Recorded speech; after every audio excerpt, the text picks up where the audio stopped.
Hello and a very warm welcome to all the attendees for this last session of our awareness program related to the Saudi Building Code and the passive fire protection related products, materials, systems, and their compliance requirements. Many of you might be attending the main webinar and would have switched to this channel to listen to the whole session in English. My colleague is broadcasting the same content in Arabic. And in case you are interested in attending to that session or the question and answer session, it would be a good idea to register and go back to that session as well. Basic conditions about the webinar being recorded, etc. I'm not going to read through here, but I must share with you that we are not code consultants, and the intention of this webinar is not to detail on what the code requirements may be in Saudi Building Code for the various products and materials, but this webinar aims to bring out requirements of compliance and passive fire protection to make sure that all the stakeholders involved will bring forth infrastructure which will be fire safe. For those of you who may not know us, I represent a company called Thomas Bell-Wright International Consultants, which has been in the Middle East, North Africa, Asia region since 26 years. We are headquartered in Dubai, and we started off as a curtain wall test laboratory and a consulting company specific to building envelopes. And since over a decade now, we have been offering fire testing services, starting with a 3 meter by 3 meter furnace about 11, 12 years ago. And in the last 7 years, we have added and expanded capacity as well as capability to test cladding materials, large-scale fire propagation tests, small-scale reaction to fire tests for internal finishing materials, cladding materials, as well as adding a massive capacity in the fire resistance furnaces by having a 4 meter by 5 meter vertical furnace load bearing, as well as another 4 meter by 5 meter horizontal load bearing furnace, which brings the total to 4 large furnaces that we have. A quick summary: if you have not attended the previous sessions, these would be available on YouTube in the same playlist. And we started off by talking about the basics of the code, and we delved deeper into compliance requirements, occupancy concepts, and we did a session specific on the chapter 7 of the Saudi Building Code, both 201 and 801, regarding fire resistance requirements across different occupancies and building types. And the previous session last month, we did on the chapter 8, which talked specifically about interior finishing and various reaction to fire tests called in the interior sections of the buildings. Today, we move out and we talk about the exterior of the building, and chapter 14 addresses this to a great detail. And we will talk today about what chapter 14 talks about and focus on the code compliance of materials, which is the theme of this webinar series. In case you are not familiar with the fact that in 2018, the Saudi Building Code National Committee, SBC, adopted and published various building codes on the lines of the International Building Code from the ICC. And these codes are available for all the users, and they have been mandated across the whole country using various different decrees.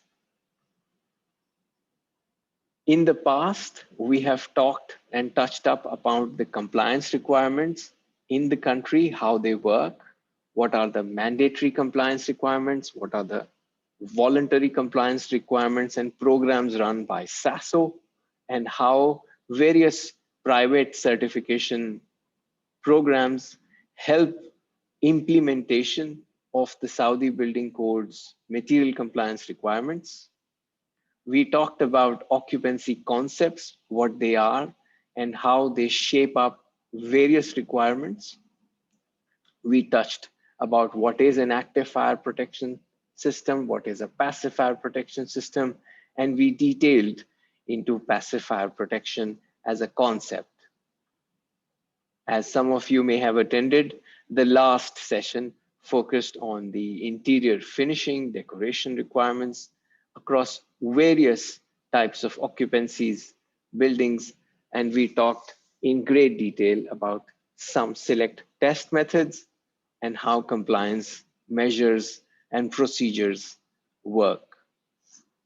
So today we talk about the chapter 14 and all that the chapter 14 talks about. The chapter 14 is mainly 9 sections. These 9 sections that you can see on your screen, I would encourage all of you to look through them in the code as detailed requirements, because this session is just going to briefly touch up upon some of these sections, what the definitions are, what the section on performance requirements talks about. And then we touch up upon combustible material requirements, metal composite panels, exterior insulation finishing systems, high pressure laminates, and what the requirements of these systems are when it comes to passive fire protection. Let me start with definitions as we always do, and I would like to spend a little longer in talking about these requirements and what these definitions are. Let's start with adhered masonry veneer. Veneer is secured and supported through the adhesion of an approved bonding material applied on an approved backing. This, wherever you see in the code when we talk about adhered masonry veneer, it is important to know that in the definitions section, the word approved is used, and whenever the word approved is used, it talks about the compliance requirements which have been met. I'm not detailing the compliance requirements at this point of time for all these products and materials defined. What is an anchored masonry veneer? Veneer secured with an approved mechanical fastener to an approved backing. What is a backing? The wall or the surface to which the veneer is secured. EIFS, or exterior insulation and finishing systems, are non-structural, non-load bearing exterior wall cladding systems that consist of an insulation board attached either adhesively or mechanically or both to the substrate, an integrally reinforced base coat, and a textured protective finish coat. You can see the image from the internet about a typical drawing of an EIFS system. We also have an EIFS system with drainage defined in the definition section.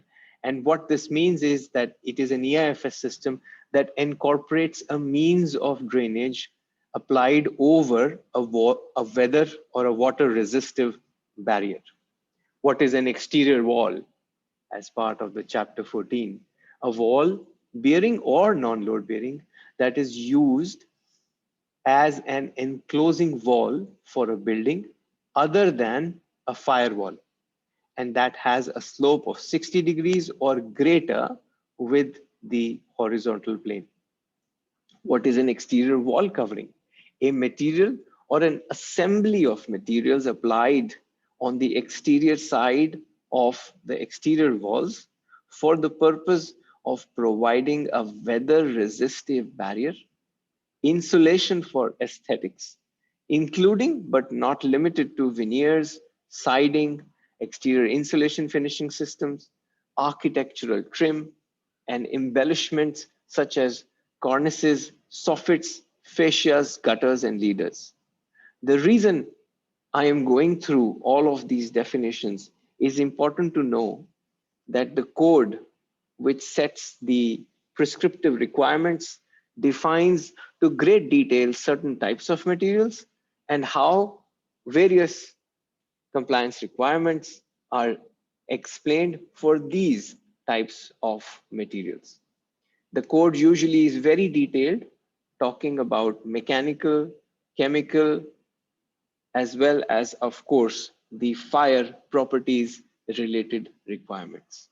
Moving towards fenestration as a word used across the code, and what it means is skylights, roof windows, vertical windows, whether they are fixed or removable, opaque doors, glazed doors, glazed block, and combination opaque glazed doors. Fenestration includes products with glass and non-glass glazing material. What are fiber cement products? Here we talk about fiber cement sidings, but anything which is a siding, a backer board, a soffit, trim, and underlayment, they all come under the header of fiber cement products. These are manufactured thin section composites of hydraulic cementitious matrices and discrete non-asbestos fibers. A high pressure decorative exterior grade compact laminate, also known in the industry as a high pressure laminate or an HPL. What it is it is a panel, as you can see in the image as well.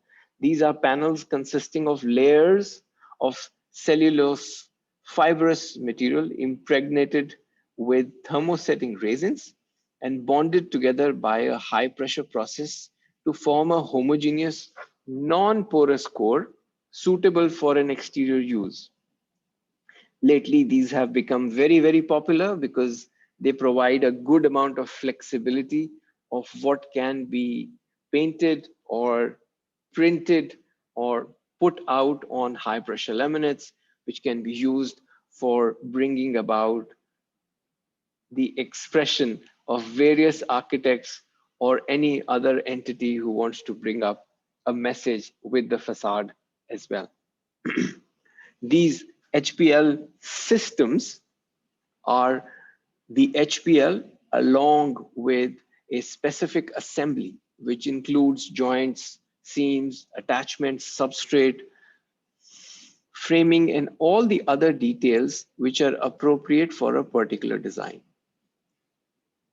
Moving on to MCM or metal composite panel, and it is interesting to know and note that the code does not talk about aluminum composite panel or ACP, which is very well known and used as a terminology, but has a categorization called metal composite panel, which is an exterior, which is basically a factory manufactured panel consisting of metal skins, framing, and other details as appropriate.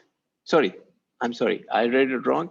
It is a factory manufactured panel consisting of metal skins bonded to both the faces of a plastic core.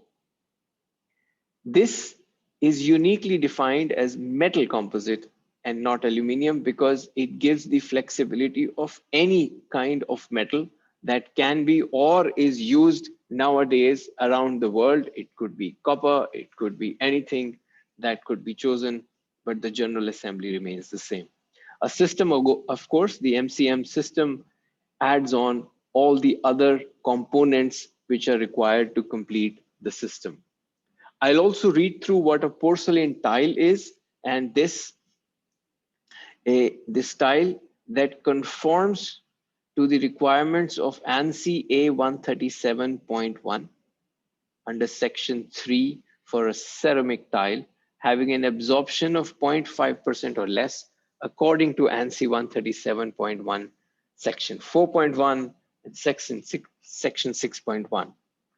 The reason I read this to this detail is I want to bring about the fact that the prescriptive codes talk about specific products and materials, define them to great detail, and not just define them of what they are and what they should be. They also define to a great detail with the help of published internationally accepted standards to define what their mechanical, physical, chemical, as well as fire properties are. Similarly, reading through the last, which is a water resistive barrier, it is a material, any material, behind an exterior wall covering that is intended to resist liquid water that has penetrated behind the exterior covering from further intruding into the exterior wall assembly. This brings me an end to the most detailed, probably the boring part of what the definitions are. Let's talk about the performance requirements. The chapter 14 goes to great details in explaining several performance requirements, which include the weather protection, structural, fire resistance, of course, as well as the vertical lateral flame propagation, flood resistance, and the chapter has a very detailed map of the Kingdom of Saudi Arabia, and the map and the set of map defines almost every city, state, city, as well as smaller towns of the country along with the big towns, putting them in defined categories and zones, which are then used in the chapter to distinguish requirements for the building exterior.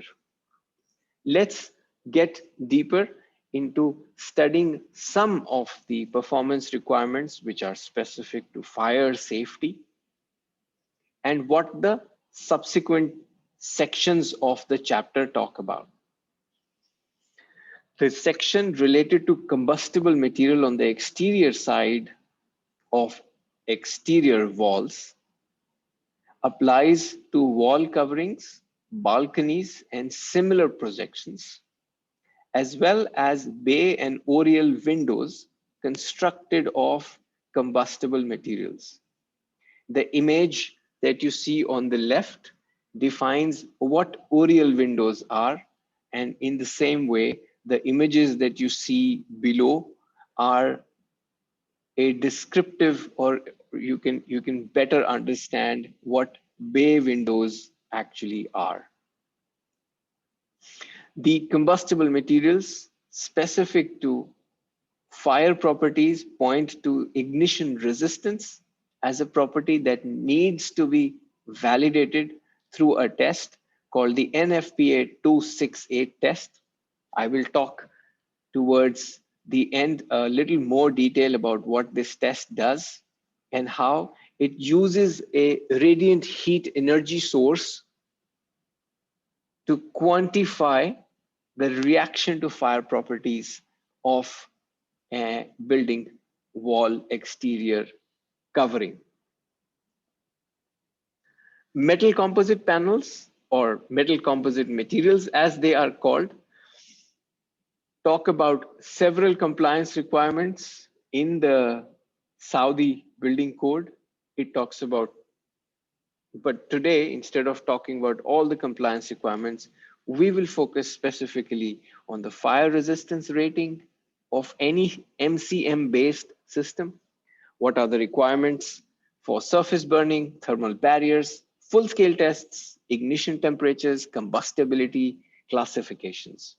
Now, I must add here that while the code talks about MCM and MCM systems, which is metal composite materials, there is a standard that has been published by SASO, which is a standard for aluminum composite panels, which are used for external cladding and internal finish. This SASO standard, the SASO 2752 as a standard, has a conformity program run by SASO, and it is, in my opinion, I'm not sure if it is already mandatory, but I think they have a voluntary Saudi quality mark program, which means any product which is an aluminum composite panel that is getting imported into the kingdom requires to demonstrate its conformity to this standard. And this standard not only talks about various fire properties, it points towards up to 20 or 23 different test methods detailing physical properties, mechanical properties, etc., etc. Coming back to the code talks about several tests related to fire properties. We have already covered fire resistance tests as well as reaction to fire tests, the ASTM E84 and ASTM D1929 in our previous webinar. The section goes on to great detail in explaining how for different building types, different occupancy types, the requirements may vary slightly, but in a sense, these compliance requirements often are all pervasive across different sections. One of the test methods, which is NFPA 285, I will explain to a slightly greater detail in the subsequent slides. The section 1408 of chapter 14 talks about the EIFS systems, and it only points to the performance characteristics using an ASTM standard E2568. The 2568 points to several different test methods, but when it comes to specific requirements for fire, it points towards the ASTM E84 and ASTM E119 for reaction to fire and resistance to fire. The next section for HPL or high pressure laminates is defined and described earlier. Their requirements are related to fire resistance, surface burning. There are also requirements defined for thermal barriers, of course, the full scale test, as well as the self-ignition test. Just like in the MCM section, many of the tests which are defined and detailed in the chapter have been covered in the previous sessions. I will be talking about the NFPA 285 now. But before I move to that, we will look at some other test methods as well. And I will start with what came back sequentially, the NFPA 268 test method. This is a standard test method used for determining ignitability of exterior wall assemblies using a radiant heat energy source. How does this test work? Well, this test creates a 12.5 kilowatt per meter square radiant heat source with the help of a panel, and it exposes the assembly with this radiant heat panel. It is applicable only for planar or nearly planar external surfaces, and the test does not evaluate fire resistance, or it does not evaluate fires which could be originating from within the building or within the exterior wall assembly. How does the test operate? Well, the sample is conditioned and prepared, and within 1 hour of conditioning, it is subjected to face the exterior, the radiant heat panel. And there is a movable ball, as you may be able to see in the video as well. The wall is moved away from the radiant heat panel, which is charged up to 12.5 kilowatt. And the moment the wall is moved away, at that moment of time, the spark igniter is also turned on, and the test is continued for 20 minutes only.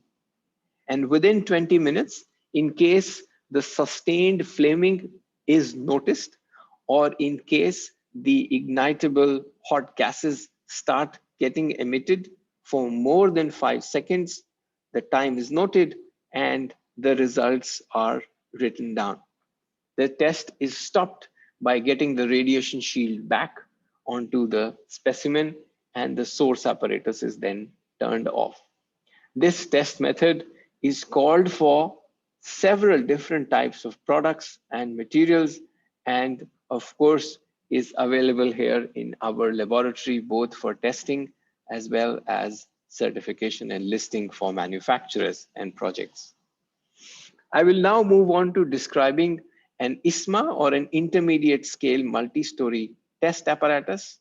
This is a multiple use apparatus which is used to conduct two different tests: a fire propagation test, which is referenced and called for throughout the section, for which is the NFPA 285 test.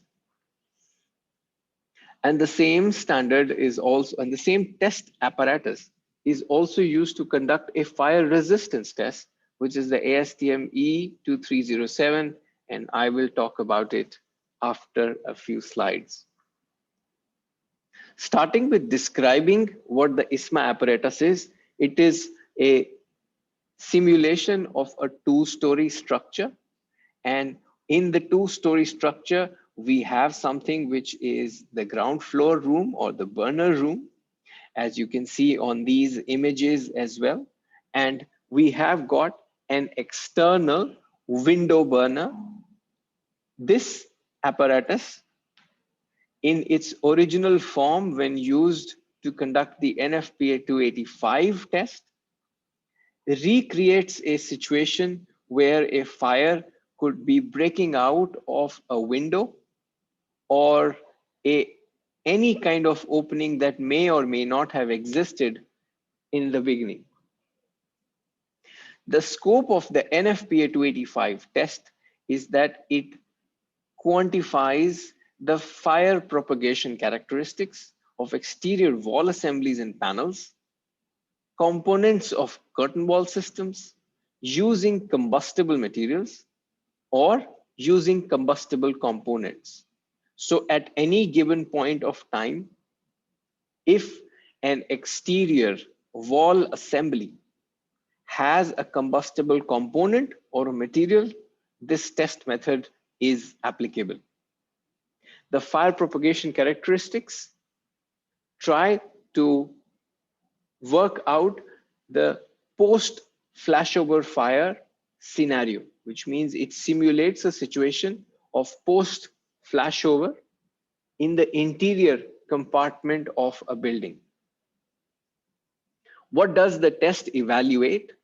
Well, the test evaluates the ability of a wall assembly to resist flame propagation over the exterior face, to resist vertical flame propagation within the combustible components from one story to another, the vertical flame propagation over the interior surface from one story to another, as well as the lateral flame propagation from one compartment or the compartment of origin to the adjacent compartments. The test is a 30-minute test. It starts with the laboratory igniting the room burner, and exactly after 5 minutes, the window burner is ignited, and the test is stopped within the 30 minutes of starting And as explained earlier, it simulates a condition where there is a post flashover environment, which means the compartment inside or the room inside is in flashover, and the fire is moving out and coming out and attacking the complete exterior wall systems. It has about 6 conditions of compliance, which talks about, as mentioned earlier as well, flame propagation on the exterior face, vertical flame propagation, horizontal flame propagation. The temperatures in the second story room are measured, the flames in the second story room are measured, and the flame propagation to the adjacent horizontal spaces are also measured. This test method got updated in the year 2019, and 3 key updates were related to the fact that, one, the word non-load bearing was removed and some calibration requirements were changed. But a key difference between the 2 versions of the standard were that the joint and window head requirements were added, which means that in the field, if you have a cladding system which looks like some of the images on the screen, then they have to be tested in the most onerous situation where the joints of the windows are right in the middle of the window burner. Moving to the fire resistance requirements for the exterior walls, we talk about a specific section of these requirements, which are covered using the ISMA equipment, which are the curtain wall floor intersection. Now, what exactly is this intersection? A lot of you might be familiar with this intersection or what this is. In a high-rise building where there exists a curtain wall system, there is added a component which is also called the perimeter fire barrier, which allows for the movement sometimes and creates almost the horizontal partition, which is extended on towards the curtain wall system. It is up to the perimeter fire barrier to resist fire and make sure that if a fire gets originated on one floor, this fire is contained within that floor and does not move to the floors above or below, and hence the perimeter fire barrier needs to be evaluated for the property of fire resistance. And this is done again using the same ISMA apparatus. And this test method measures the performance of the perimeter fire barrier and its ability to maintain the seal and prevent the fire to spread during the deflection and deformation of the exterior wall assembly and floor assembly during the fire. The test method resists the fire exposure from the interior compartment fire, as well as from the flame plume emitted from the window. After the first 30 minutes, which is simulating exactly the conditions that are there in the NFPA 285 test. So after the 30 minutes, the time temperature curve, which the test method emulates, or the environment that the test method emulates, move to replicate what is called as an ASTM E119 curve.